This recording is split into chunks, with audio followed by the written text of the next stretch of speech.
Assalamualaikum warahmatullahi wabarakatuh. Alhamdulillah wassalatu wassalamu ala Rasulillah wa ala alihi wa sahbihi wa man walah, amma ba'd.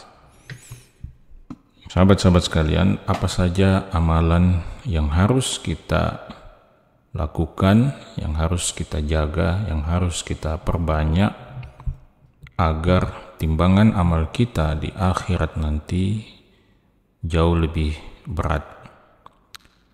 Satu hal yang harus kita ketahui dengan baik, bahwa pada dasarnya setiap amal soleh yang kita lakukan, setiap kebaikan yang kita lakukan, pada dasarnya akan menjadi pemberat timbangan kebaikan kita pada hari kiamat nanti. Dan Allah Subhanahu wa Ta'ala tidak akan mengurangi sedikit pun, tidak akan mengurangi sedikit pun timbangan amal kita, sekecil apapun kebaikan yang kita lakukan. Sebagaimana juga sebaliknya, sekecil apapun keburukan yang kita kerjakan, maka itu tetap akan diketahui oleh Allah Subhanahu wa Ta'ala. Allah Subhanahu wa Ta'ala mengatakan, innallaha la yadhlimu mithqala dzarrah wa in taku hasanatan yudha'ifha wa yu'ti min ladunhu ajran 'azima. Sesungguhnya Allah Subhanahu wa Ta'ala itu tidak akan menzalimi meski itu sebesar dzarrah. Ya, sebesar dzarrah. Dzarrah itu dalam penjelasan para ulama tafsir adalah anak dari seekor semut, untuk menggambarkan betapa kecilnya sesuatu itu, maka digunakan istilah dzarrah. Semut itu sendiri adalah makhluk yang kecil, maka bagaimana pula dengan anaknya atau dzarrah itu. Jadi Allah tidak akan menzalimi kita meskipun sebesar atau seukuran dzarrah tadi. Jika itu adalah kebaikan, yudha'ifha, maka Allah akan melipat gandakan kebaikan kita itu. Dan bukan hanya itu, wa yu'ti min ladunhu ajran 'azima. Kebaikan itu setelah dilipat gandakan oleh Allah Subhanahu wa Ta'ala juga masih punya peluang untuk mendapatkan tambahan balasan yang besar dari sisi Allah Subhanahu wa Ta'ala bagi siapa yang Dia kehendaki. Jadi itu adalah prinsip secara umum tentang apa saja yang bisa memperberat timbangan amal kita. Tetapi terdapat sejumlah dalil khusus yang menyebutkan amalan-amalan tertentu yang memiliki efek memperberat timbangan amal kita pada hari kiamat. Yang pertama adalah at-tahlil, atau mengucapkan kalimat la ilaha illallah. Tentu saja yang dimaksud bukan sekedar mengucapkan, tetapi mengucapkannya dengan meresapi, dengan memahami maknanya, serta apa yang menjadi konsekuensi dari kalimat la ilaha illallah. Bahkan kalimat la ilaha illallah ini adalah merupakan amalan yang terberat nilainya dalam timbangan hari akhirat, sebagaimana yang disebutkan atau dijelaskan oleh Rasulullah SAW dalam hadis Al-Bitaqah, sebuah hadis yang menceritakan tentang bagaimana seorang hamba dari umat Muhammad sallallahu alaihi wasallam pada hari kiamat itu yang dibuka catatan amalnya sebanyak 99 lembar, di mana setiap lembar catatan amal itu ukurannya sejauh mata memandang, dan isinya dipenuhi dengan catatan dosa dan maksiat. Lalu kemudian sang hamba itu ditanya, atunkiru min hadza syai'an, apakah engkau mengingkari satu pun dari catatan dosa ini. Maka sang hamba tidak punya pilihan kecuali mengatakan, la ya Rabb, tidak, sama sekali saya tidak mengingkari satupun tentang itu, ya Allah. Lalu kemudian hamba ini ditanya, apakah engkau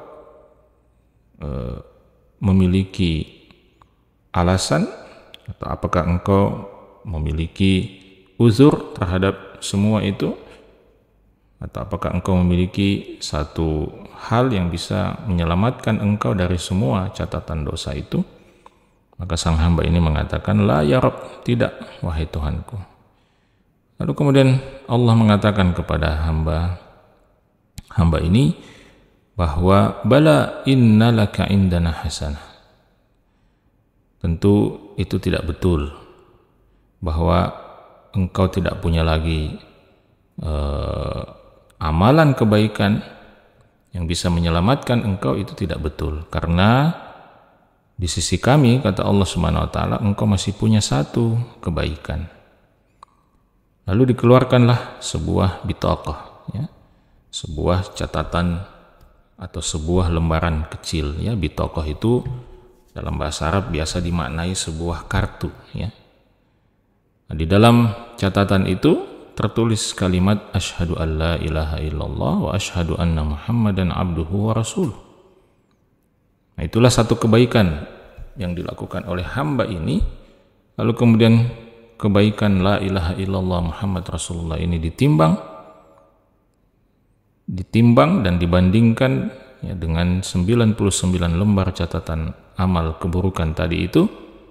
Ternyata catatan la ilaha illallah ini begitu berat sehingga mengalahkan catatan-catatan keburukan dan kemaksiatan tersebut.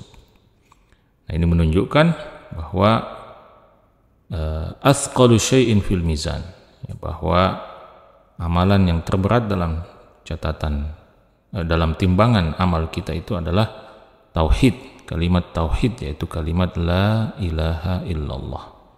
Tentu saja seperti yang saya sampaikan tadi, kalimat tauhid la ilaha illallah bukan sekedar kalimat yang disenandungkan, dirapal sebagai mantra berulang-ulang tanpa difahami makna, tanpa difahami apa yang menjadi konsekuensinya. Tetapi yang dimaksud adalah kalimat la ilaha illallah yang difahami makna dan konsekuensinya. Kemudian yang kedua, amalan yang memperberat catatan atau memperberat timbangan amal kita di akhirat adalah memperbanyak tasbih, tahmid, tahlil, dan takbir. Memperbanyak subhanallah, kemudian memperbanyak alhamdulillah, memperbanyak la ilaha illallah, dan Allahu akbar. Nabi SAW secara khusus mengatakan, kalimatani khafifatani 'alal lisan, thaqilatani fil mizan, habibatani ila rahman. Ada dua kalimat yang ringan di lisan tetapi berat di timbangan dan sangat dicintai oleh Ar-Rahman, oleh Allah Subhanahu wa taala, Ar-Rahman. Apa dua kalimat itu? Subhanallahil azim dan subhanallahi wa bihamdi. Memperbanyak tasbih, ya, khususnya subhanallahil azim dan subhanallah wa bihamdi, itu bisa memperberat amalan atau memperberat timbangan kita di hari akhir.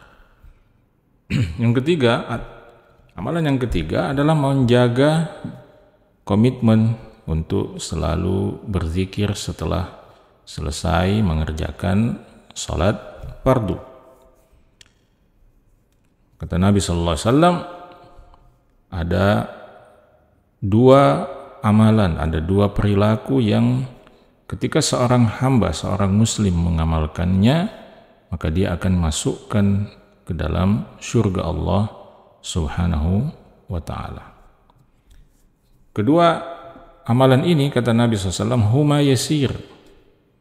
Kedua amalan ini ringan, sangat ringan untuk dikerjakan. Wa may ya'malu bihi ma qalil. Tetapi yang mengamalkannya sangat sedikit. Yaitu apa? Yusabbihu fi duburi kulli salatin asyra.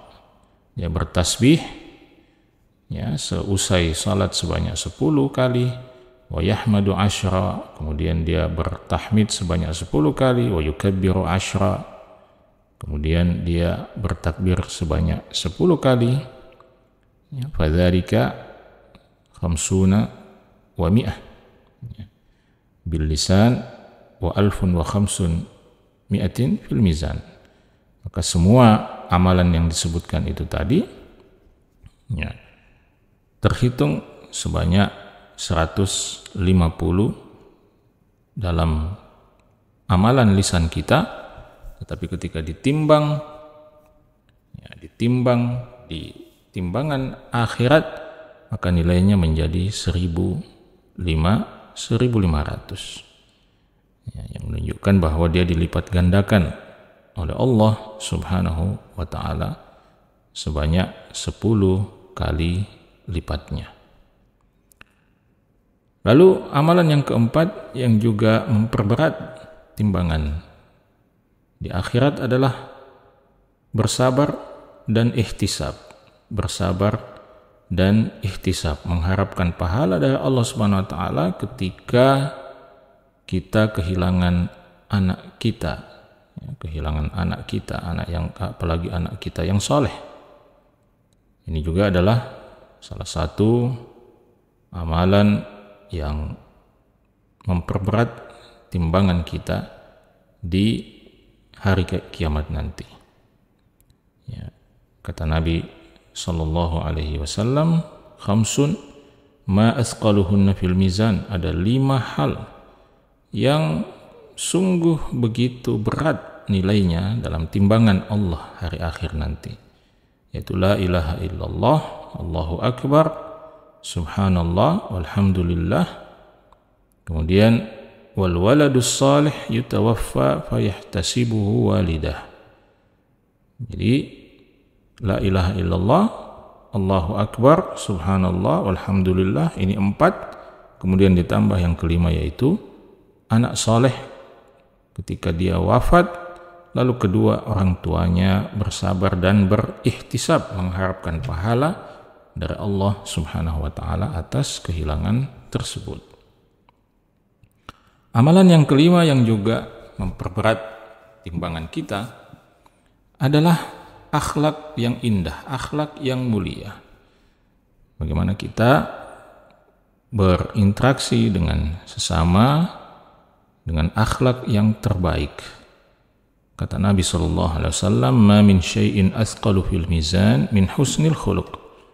Ya, tidak ada yang lebih berat di timbangan nanti, timbangan hari akhir nanti, melebihi husnul khuluq, akhlak yang baik.